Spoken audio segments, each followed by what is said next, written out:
I'm Alessandra Barrett, Senior Content Editor for JOC, and I'm at our Inland Distribution Conference. I'm joined by Mark Herbison, Senior Vice President of Economic Development for the Greater Memphis Chamber. Thanks for speaking with me today, Mark. Thank you, Allie. Can you tell me a little bit about Memphis's history as a trade hub?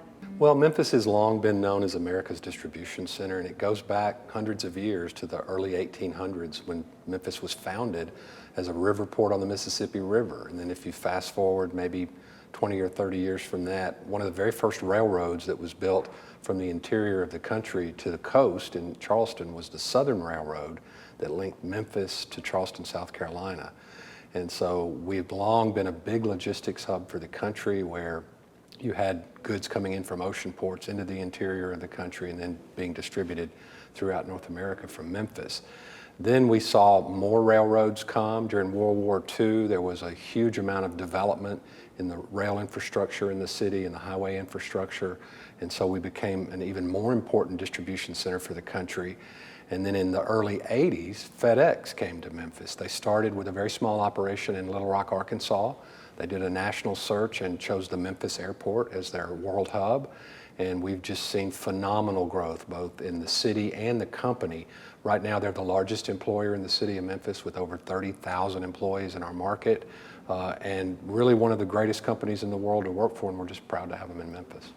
What issues in the larger transportation landscape are impacting the Memphis business environment? Well, I think one of the most serious issues we have in the logistics sector here in our city is the quality of our infrastructure. Funding from state government and from local governments and federal governments has been stagnant over the last few years. We're trying to keep the quality of our roads in good condition for the businesses that come in and out of our city. And we're also trying to build new interstate connections from Memphis to different parts of the country. We've just seen the first round of state funding for a road here in Memphis called Lamar Avenue that is being converted into an interstate, Interstate 22, that will connect Memphis all the way to Atlanta. That interstate is now complete to the Tennessee state line, and we've got about a 10-mile stretch into Memphis that will complete that entire interstate corridor. We're also at the middle of I-69, which is known as the NAFTA Highway, that will ultimately connect Montreal, Canada to Monterrey, Mexico.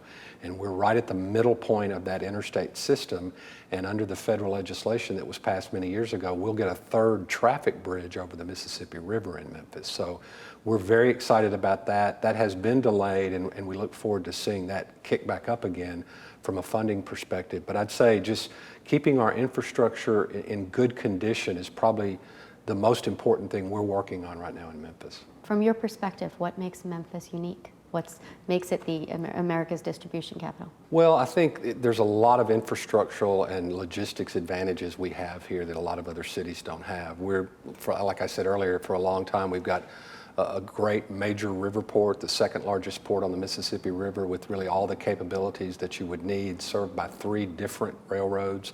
So you have competition there. From a rail perspective, we're the 3rd largest rail center in the country with hundreds of trains passing through Memphis every day. We've got 5 of the 6 Class 1 railroads with major facilities in our city. We have 9 rail yards, 5 intermodal rail yards.